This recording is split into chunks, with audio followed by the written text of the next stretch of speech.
The message of the Lord is the parable of the rich man and Lazarus. I'm sure many of us are familiar with this parable. And itong parable po na ito, this is probably the most serious parables of all in the Bible. Kumbaga, serious kasi it's about life and death. At ito lang po, mga kapatid, yung parable nilalagyan ng pangalan ni Jesus. Parable of the rich man and Lazarus. Hindi sinabing parable of the rich man and the poor. Naunawaan po natin. So, ibig sabihin yan, talagang ito'y may gustong sabihin ng Panginoon dito na napakahalaga. Kasi ang tinutuligsa niya rito, yung mga Pariseo noong unang panahon, ano yung mga Pariseo? Sila yung mga religious leaders noong panahon na yon. Yung mga Pharisees o Pariseo noong unang panahon, ang tingin nila, makakarating ang tao sa langit sa pamamagitan ng sariling kabutihan, sa pamamagitan ng yung pagsasakripisyo ng kanilang mga buhay, sa pamamagitan ng pagpapakita ng mga magagandang bagay, paggawa ng kabutihan sa tao, at yun bang pagiging relihiyoso. Yun ang akala ng mga Pariseo na ganon. Kaya itong sinabi ni Jesus dito na yung parable, hindi ganon. Hindi lang ganon.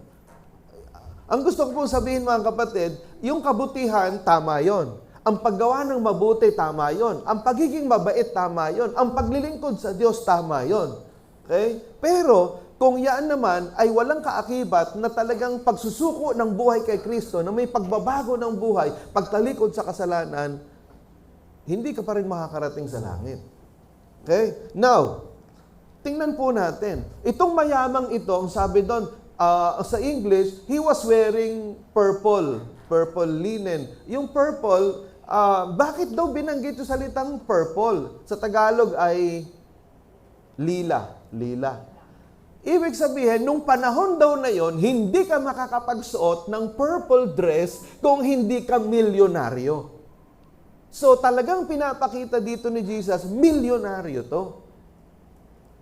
Ito namang si Lazarus, nandun sa labas ng bahay ni milyonaryo, ni rich man, na punong-puno ng sugat, at yung sugat niya, dinidilaan ng mga aso. Naghihintay ng limos. Dito sa mayaman, sa multimillionaire na ito, or billionaire.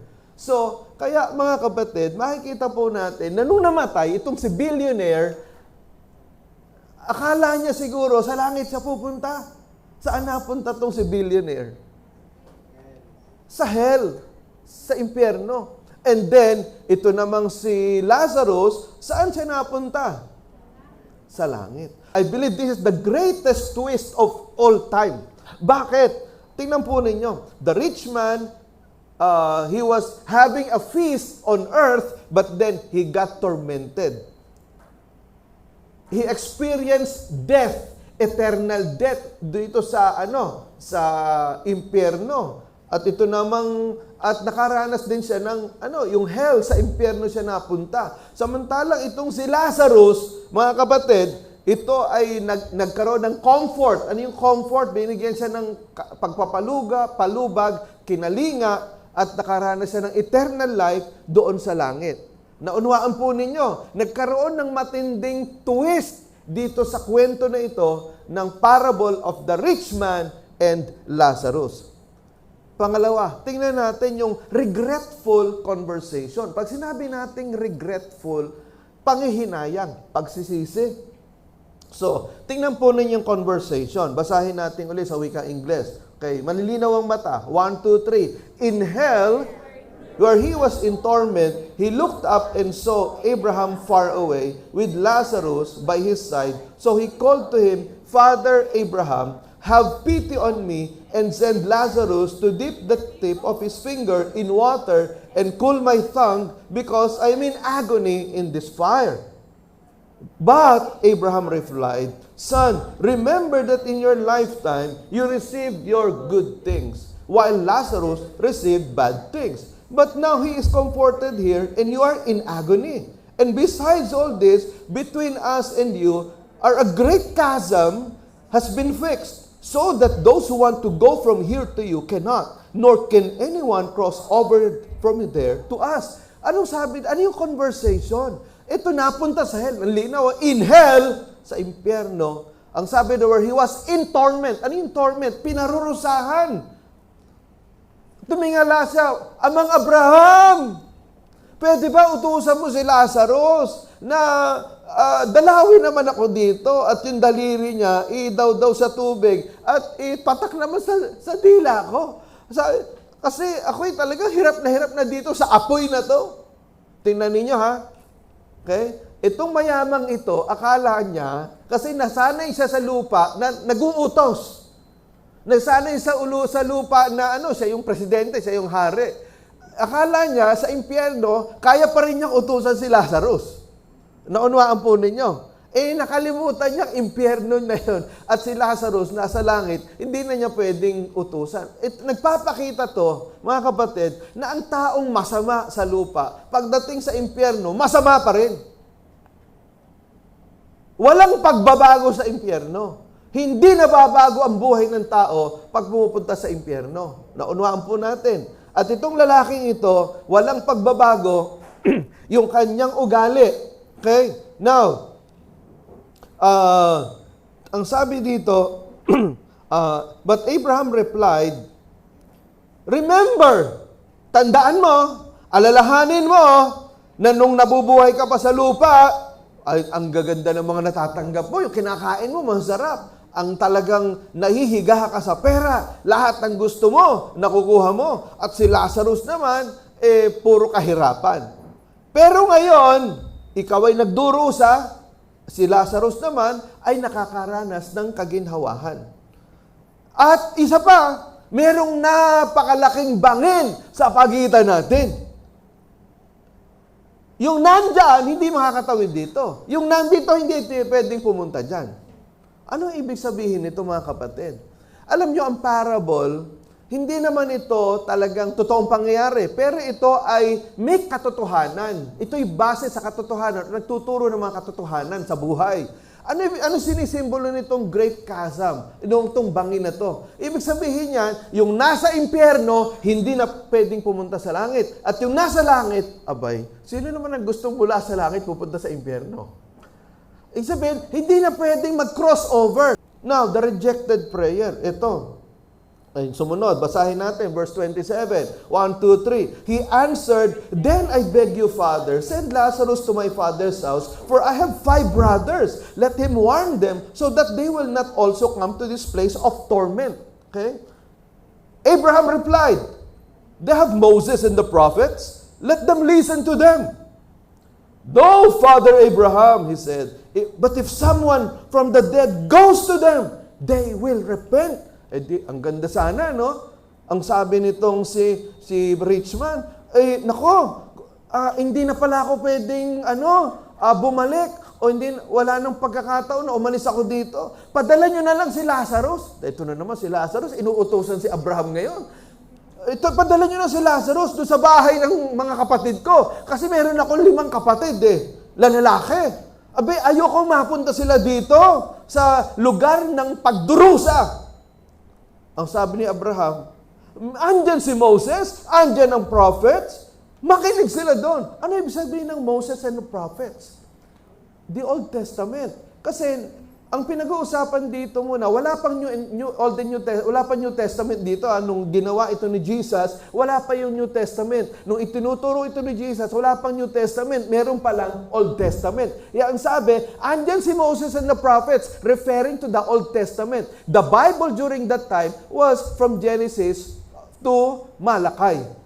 They have Moses and the prophets. Let them listen to them. Let them listen to the Old Testament. Let them listen to the preaching of the Old Testament. No, Father Abraham, ang sabi ni Richman. Pero kung merong patay na nabuhay at pupunta sa mga kapatid ko, nako, magsisisi sila. Ang tayong sabi ni Abraham, he said to him, if they do not listen to Moses and the prophets, they will not be convinced. Even if someone rises from the dead. Anong gusto mong sabihin ni Abraham? Kung hindi sila makikinig sa salita ng Diyos, sa lumang tipan, sa itinuturo ni Moses, kahit merong patay na nabuhay, hindi pa rin sila magsisisi. The importance of listening and obeying the Word of God. Mahalaga yan. What is heaven like? Ito. Dahil itong si Lazarus napunta sa langit, unahin muna natin yung good news. Ha? Ano ba ang ibig sabihin ng langit? Alam niyo iba kasi sa langit, lilipad-lipad ka, gitara ka, pagandahan ng gitara doon. Kanta-kanta tayo doon, pagandahan ng boses doon. Lilipad-lipad tayo, pagandahan ng pakpak. Mga kapatid, yan, misconception yan eh. Ang langit, ito po, tingnan ninyo, ito, para itong pumunta ka sa Boracay. Sino nakapunta na sa Boracay? Ay, salamat. Okay. Punta tayo doon, ha? Okay. Ito po, I think, ito is merong malaking hotel, may condominium, may swimming pool, may beach, maganda yung lugar. I-multiply nyo yan. Kung nakapunta na ka sa Boracay, nakapunta na kayo sa Switzerland, sa Japan, sa Canada, sa Australia. Isipin nyo lahat ng mga gandang mga lugar na puntahan ninyo. I-multiply nyo ng 100 times. That is heaven. So, ano bang isabihin ng heaven? Number one, it is a home with God. At sabi dito, in my Father's house are many rooms. Many rooms. Condo.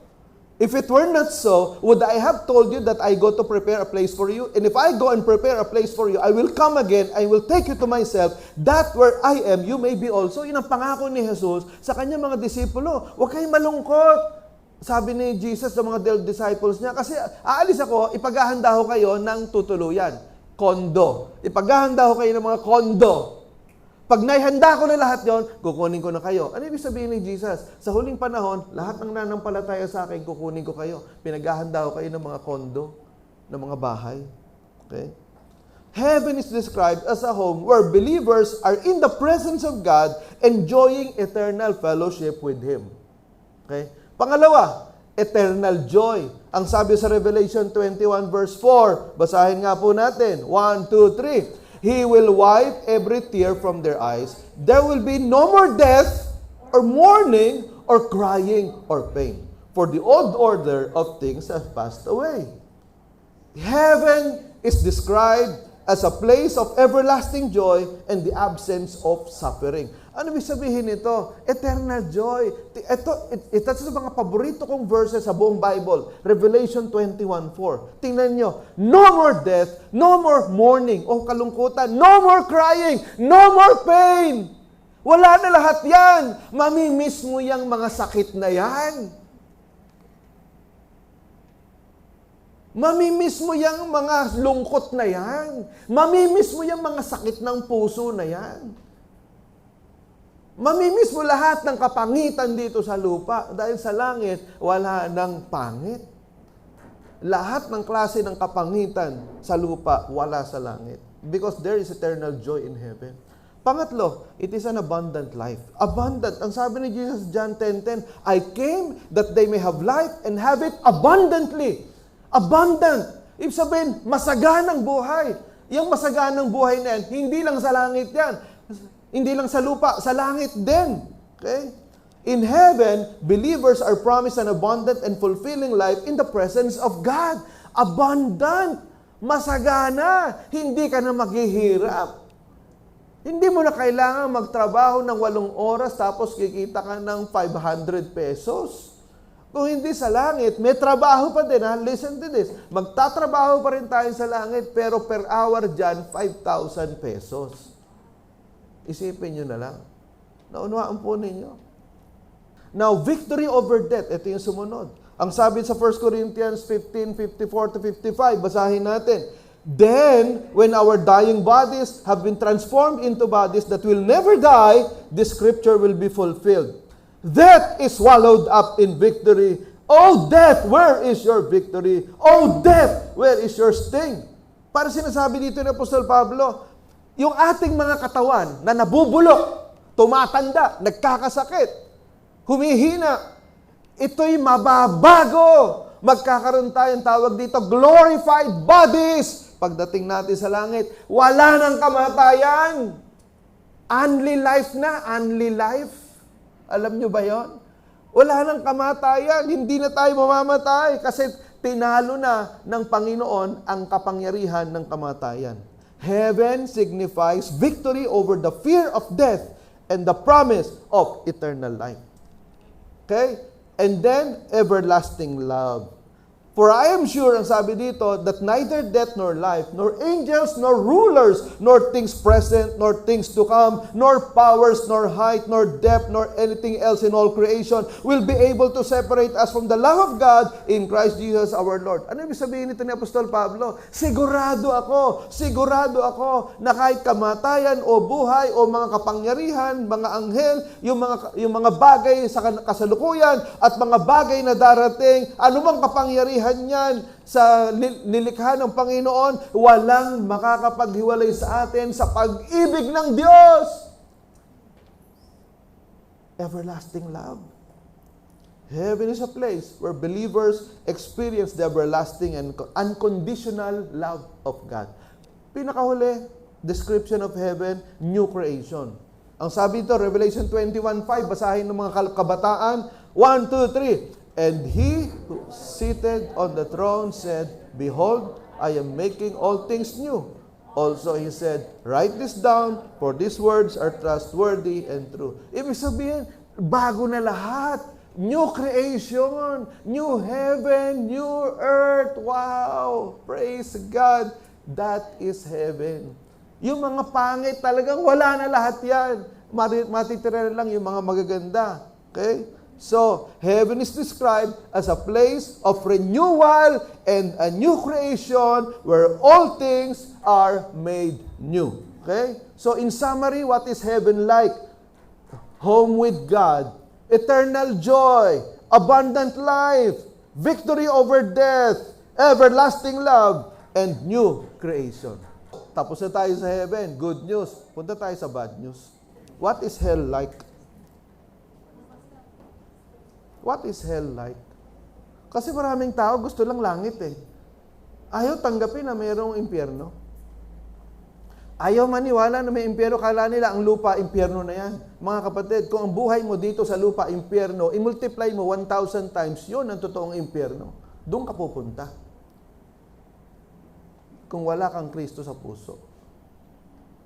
Ano, what is hell like? Number 1, it is a harrowing separation from God. Harrowing means nakakalunos, nakakaiyak, nakakadurog ng puso na pagkahiwalay sa Diyos. Ang sabi dito, 2 Thessalonians 1:8-9, they will suffer the punishment of eternal destruction away from the presence of the Lord and from the glory of His might. Tingnan po ninyo, eternal destruction. Ano ibig sabihin ng eternal destruction?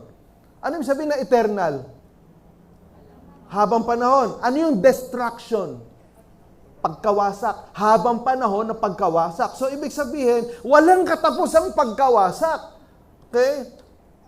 At ang sabi doon, away from the presence of the Lord and from the glory of His might. So, ibig sabihin, habang panahon na pagkahiwalay sa Diyos. Ito pa masakit dyan.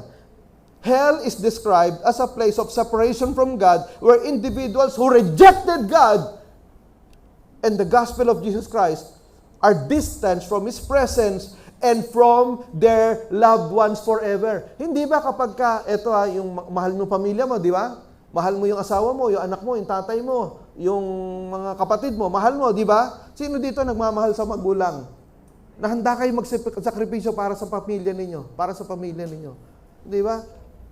Di ba mahiwalay ka lang, halimbawa, mahiwalay ka na isang buwan, wala kang contact sa pamilya mo. Anong pakiramdam mo?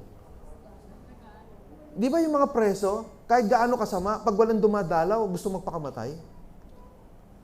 Ito sabi, you will be separated forever from God and from all your loved ones. Yung iba gustong pumunta sa langit, bakit? Kasi gusto kong makareunion yung mga namatay kong nanay, tatay, yung kapatid ko, gusto kong makareunion. Ang tanong, baka mamaya sila nandoon, ikaw, iba pala destination mo. Yun ang masakit doon. Umaasa ka sa langit ka pupunta, sa baba ka pala. Naunawaan natin ang mga kapatid. So, pangalawa, it is eternal torment. Eternal torment. Sabihin, anong eternal? Habang panahon, walang hanggan na pagdurusa. ang sabi dito sa Matthew 25:41, basahin nga ng mga lalaki, 1, 2, 3. Then he will say to those on his left, "Depart from me, you cursed, into the eternal fire prepared for the devil and his angels." Okay, sumunod. Basahin ng mga babae. 1, 2, 3, go.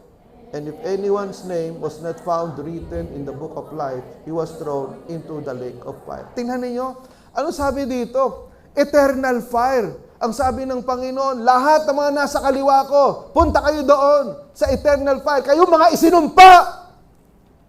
Kasama nyo ang demonyo. Kasama yung Satanas sa lahat ng demonyo. Magsama-sama kayo sa impyerno. Yan ang sabi ng Panginoon dito. Eternal fire. Habang panahon kayong susunugin. At ang sabi sa Revelation 20 verse 15, ang sino mang pangalan na wala sa aklat ng buhay, ang sabi nito, iahagis kayo sa lawa ng apoy. Tanong, is your name written in the book of life? Are you sure that your name is written in the book of life? Pastor, siguro naman. Ay, hindi pwede yung siguro. Dapat sigurado ka. Pag tinanong kita ngayon, kung sakaling mamayang gabi, oras mo na pala, saan ka pupunta? Sa langit? Sa impyerno? Maraming sasagot na yun. Siguro sa langit, Pastor. Siguro. Pag ganyan ang sagot mo, sigurado sa impyerno ka. Pastor, gusto ko sa langit kasi masarap doon. Kasi gusto ko sa langit, Pastor, umate naman ako sa church niyo eh. Pagka big day Sunday, andito ako, Pastor. Siguro sa langit ako. Hindi sapat yan. Ang tanong, naisuko mo na ba ang buhay mo kay Kristo? Bilang Panginoon, Diyos at tagapagligtas ng buhay mo. Na merong pruweba ng pagbabago ng buhay. Naunawaan po ninyo? Ano sabi dito? Hell is literally referred to as lake of fire, a place of punishment and judgment. Okay? Ano ba yung lake of fire? Ito, hell is associated with eternal torment and suffering, often described as a place of punishment. Imagine ninyo, the tortures that Jesus suffered on the cross. If you have watched the Passion of the Christ, yung Passion of the Christ, kung napanood ninyo, ni Mel Gibson, di ba grabe yung pagdurusa na yung ginanapan ni Jim Caviezel? Grabe, kitang-kita mo talaga. Alam nyo, merong iba, inatake sa puso habang nanonood nun kasi hindi nila matagalan yung pagdurusa ni Jesus Christ doon sa cross.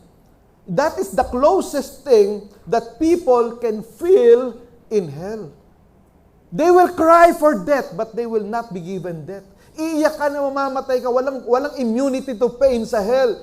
Yung bang pinupukpuk ang ulo mo, minamaso yung ulo mo, nilalagari yung katawan mo, sinusuntok ka na 1,000 beses, na ramdam mo, pero hindi ka may immune sa pain. Nangyayari sa iya minuminuto, binubuhusan ka ng kumukulong tubig, kumukulong mantika, nararamdaman mo yung sakit, naglalapnos yung katawan mo, iiyak ka, mamatay na sana ako, hindi ka mamamatay.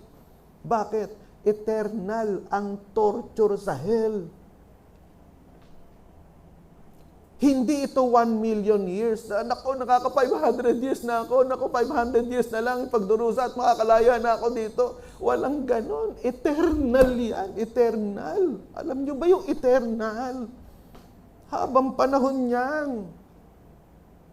Imagine your parents or brother or sister being whipped with sharp metal rods, punched 1,000 times, all over their body, being splashed with boiling water again and again and again every minute. That is the picture of those who will go to hell. Impyerno to eh. Sabihin mo iba, hindi ako naniniwala sa impyerno. Eh ano kung hindi ka naniniwala sa impyerno? Ang impyerno naniniwala sa iyo. Hindi dahil sa hindi ka naniniwala sa isang bagay, hindi na totoo. Hindi pa ako nakakarating sa impyerno, hindi ko nakakita ng impyerno, wala pa nakakita ng impyerno, hindi totoo yan. Ikaw ba nakita mo na yung loob ng cellphone mo? Nakita mo na? Alam mo kung paano gumana ang cellphone? Nakita mo na yung utak mo? Nakita mo na yung utak mo? Pero naniniwala ka, may utak ka. Ngayon, sasabihin mo, kung hindi ko nakikita, hindi ako maniniwala. Kabalbalan yan. Now, hell is, let us continue, it's just lamentation over painful regrets. Lamentation. Remember, sabi sa verse 25, remember that in your lifetime, ang sabi ni Abraham dito sa lalaki ito, remember, alalahanin mo na nung nabubuhay ka pa. Ano ibig sabihin nito? Sa impyerno pala, makinig kayo ha, yung mga late. Sabi dito, remember that in your lifetime, nung nabubuhay ka pa, naalala mo, ibig sabihin sa impyerno, maaalala na natin lahat. Walang erasure of memories. Walang ganon. Lahat ng alaala mo nung nabubuhay ka sa lupa, babalik-balikan ka niyan, babalik-balikan ka niyan. At iiyak ka, mananaghoy ka, at sasabihin mo, sana naniwala na ako kay pastor. Sana naniwala na ako sa asawa ko. Sana naniwala na ako doon sa best friend ko. Alam niyo, sa impyerno, ang daming nananalangin. Millions are praying in hell. But it's too late. Huli na eh. Pag nasa impyerno ka, diyan ka na forever. Kahit umiyak ka pa dyan, mamatay ka kaiiyak, wala nang sasagot sa'yo. Huli na eh. Impyerno na yung pinag-uusapan natin. Final destiny na to eh. Kaya sa impyerno, mananaghoy ka. Hell is a place full of painful and bitter lamentations and regrets because the people who are there did not follow the commands of God. They just studied the Word of God. They just listened to the Word of God. They just believed that Jesus is the Messiah, but they did not surrender their lives to Him and they did not obey His commands. Yun ang masakit doon. Linggo-linggo, ma-attend ka rito, sa impyerno ka pala. Bakit? Hindi ka sumunod eh.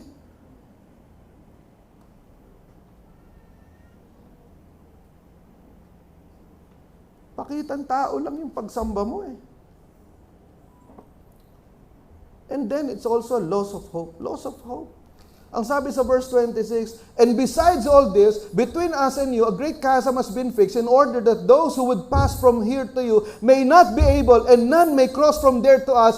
Hell is often described as a place where hope is lost and there is no possibility of change or redemption. So hell, it is the lack of redemption. It is a place that is lacking of redemption. Ano yung redemption? Pagtubos, wala na. Individuals in hell are beyond the possibility of redemption or forgiveness. Hindi ka na patatawarin kahit umiyak ka, lumuha ka pa ng dugo sa impyerno. Hindi ka na patatawarin ng Diyos. Tapos na eh. Tapos na yung panahon ng biyaya. Sarado na. Kagaya nung nangyari kay Noah. 100 taon, nag-preach si Noah. May darating na ulan, may darating na bagyo, may darating na baha, mamamatay tayo, magsisi kayo ng inyong mga kasalanan. Walang nakinig kay Noah. Wala ah.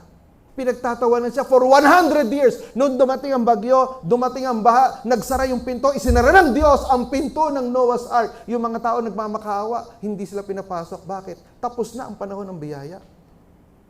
100 years, hindi kayo nakinig.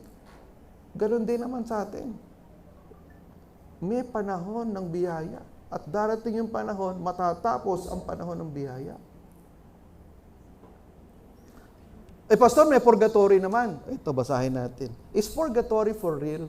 No. Ito at the Second Council of Lyon 1274, when the Roman Catholic Church defined for the first time its teaching on purgatory, the Eastern Orthodox Church did not adopt the doctrine. The council made no mention of purgatory as a third place or as containing fire, which are absent also in the declarations of the Councils of Florence and of Trent, 1545 to 1560. Ibig sabihin, naimbento ang purgatorio noong 1274. Ang tanong, bakit nung isinilang si Kristo, magmula hanggang 1273, bakit walang pinag-uusapan na purgatorio?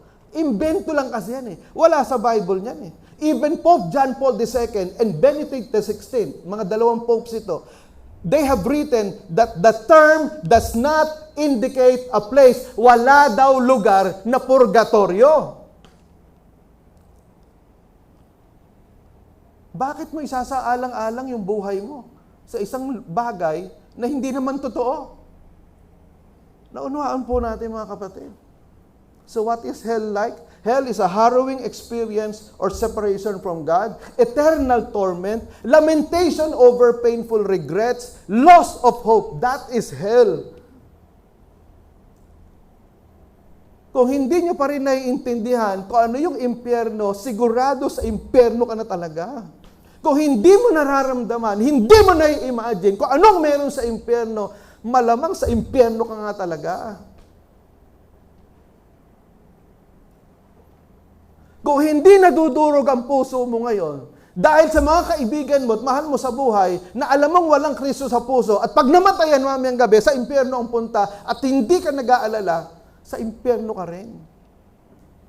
Kasi hindi mo naiintindihan yung ibig sabihin ng impyerno. Kasi kung naiintindihan mo yan, I'm telling you, matagal mo nang pinilit, sinuhulan, nagmakaawa, niluhuran, lahat ng mahal mo sa buhay, makakilala lang sila kay Kristo.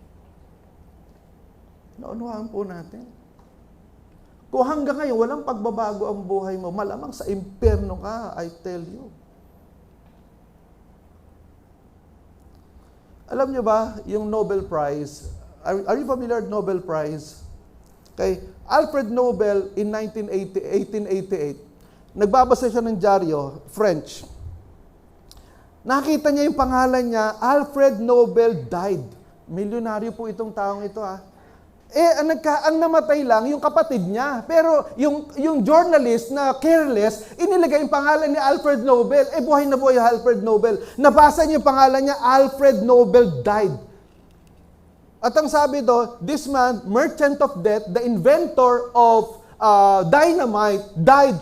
Nako, alam niyo, that was a wake-up experience for Alfred Nobel. Bakit? Na-realize niya, ang sabi doon, kilala pala ako, merchant of death. Isabihin, tagapagbenta ng kamatayan. Bakit? Nakaimbento siya ng dynamite. Milyon-milyong tao ginamit sa World War I, World War II, at sa mga gera, ginagamit yung dynamite, pumapatay ng tao. Ang sabi niya, hindi pwedeng ganito. Hindi pwedeng maaalala ko ng mga tao na isang nagbebenta ng kamatayan. Ay sabi niya, gumawa siya ng foundation, yung Nobel Prize even, sa taon-taon, yung mga taong nakagawa o nakaimbento o nakadiscover ng mga bagay na makakapagpabuti sa buhay ng mga tao, ina-awardan ng Nobel Prize. At alam niyo kung magkano? $1 million per year. 5 yan na ina-award ng $1 million per year, Nobel Prize. Bakit?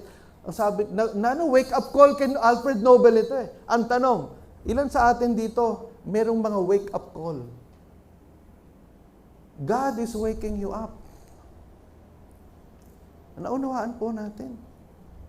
Ito naman si Charles Peace, isang masamang tao noong 19th century.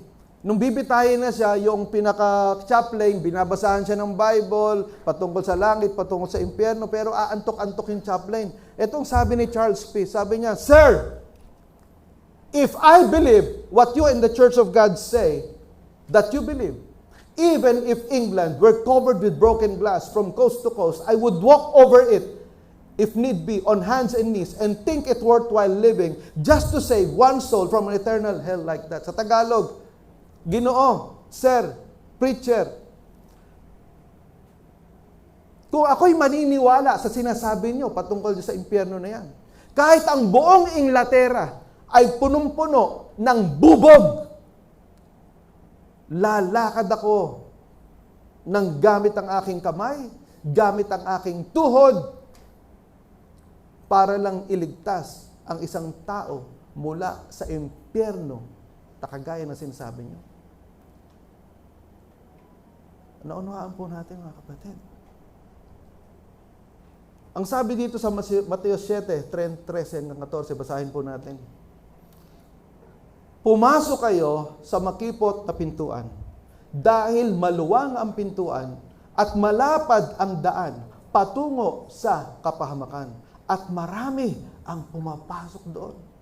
Ngunit makipot ang pintuan at mahirap ang daan patungo sa buhay na walang hanggan, at kakaunti lang ang dumadaan dito. Ano po ibig sabihin nito, mga kapatid?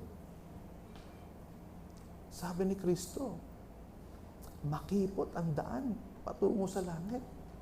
Bakit makipot ang pinto patungo sa langit? Kasi hindi kasya yung kasalanan mo. Wala kang pwedeng ipagmalaki. Sabihin mo, Lord, pupunta ako sa langit. Ito yung mga achievements ko. Ito lahat ang kayamanan ko. Lord, walang ganun eh. Makipot ang daan. Isa lang ang na-imagine ko yan. Isa lang eh. One at a time lang ang pasok eh. Bakit? Wala kang maipagmamalaki. Wala kang pwedeng dalhin. Pero sabi dito, subalit, maluwang ang pintuan at malapat ang daan patungo sa kapahamakan. Bakit?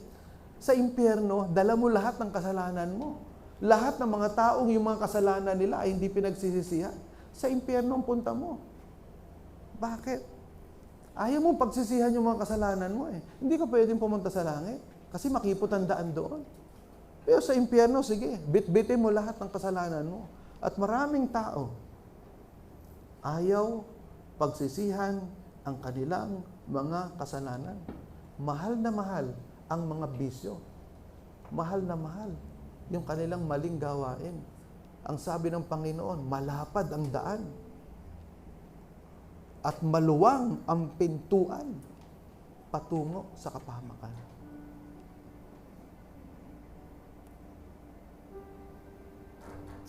Manalangin tayo.